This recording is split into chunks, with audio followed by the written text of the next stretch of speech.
The Lion's Coins, a fable of filial piety and fate.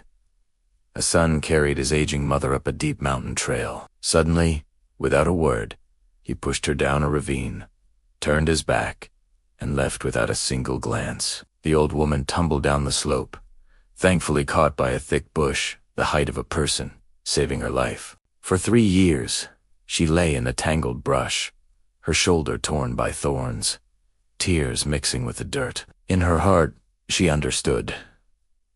Her son had truly abandoned her. Her name was Terneba. Her husband had died when she was in her 40s, leaving her to raise their son. L-A-E-T-R, alone, sewing shoe, souls for meager wages. Now, her eyes were dim, her hands trembled, and she could no longer thread a needle. Her reward was abandonment by her own flesh and blood. As night fell, the wind howled through the trees, making eerie, chilling sounds. Tere Neabe gritted Ertit, gripping a tree trunk to stand. Her right foot was severely swollen, but she began to hobble slowly down the mountain. She recalled climbing this mountain years ago with her husband. Halfway down, there was a desolate, abandoned temple dedicated to the mountain god. Perhaps it could offer temporary shelter. After nearly an hour, she reached the dilapidated temple.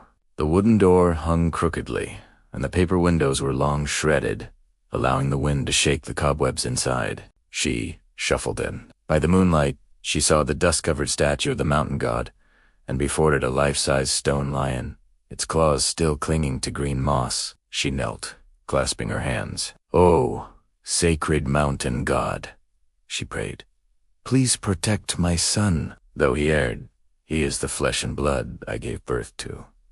She'll kowtowed 3 times, then huddled against the wall to wait for dawn. Halfway through the night, a rustling sound woke her. She peered out and gasped in horror at the stone lioness eyes glowed with a faint green light, and its mouth slowly opened, emitting a deep, resonant voice.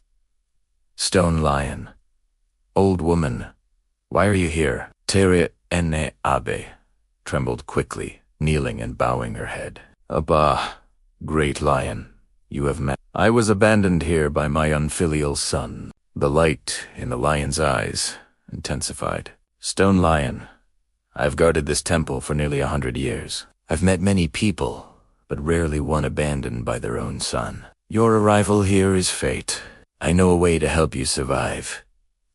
The stone lion slowly spat out a string of copper coins, which clattered onto the altar. "Stone lion, I was once the mountain god's steed. I have been neglected for so long I can barely hold on. From now on, you may come here every day and take 30 coins. That is enough for a living. But remember this, never take more, or you will face disaster." She gratefully bowed her head, took the coins, and waited for dawn. Descending the mountain, she found an abandoned brick kiln outside the village, bought rice and a pot, and started a new life. Every morning, she climbed the mountain, took exactly 30 coins, and never one more. Her life stabilized. Meanwhile, Elitia, his life after abandoning his mother, did not improve. It worsened. His livestock all died overnight. His wheat sickened, and the heads turned to chaff. His wife, unable to bear the poverty, took the remaining money and ran away with the traveling vendor. Elesgitra was consumed by despair, but never remorse, only cursing heaven for his unfair fate. Soon, he became so hungry he had to beg. One day, wandering outside his village, he saw an old woman sun-drying vegetables near the kiln. Recognizing the familiar silhouette, he approached, stunned.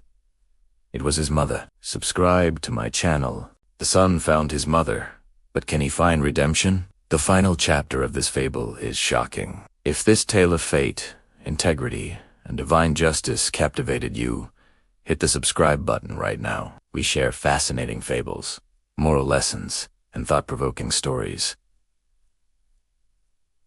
every single week. Subscribe and uncover the true meaning of karma.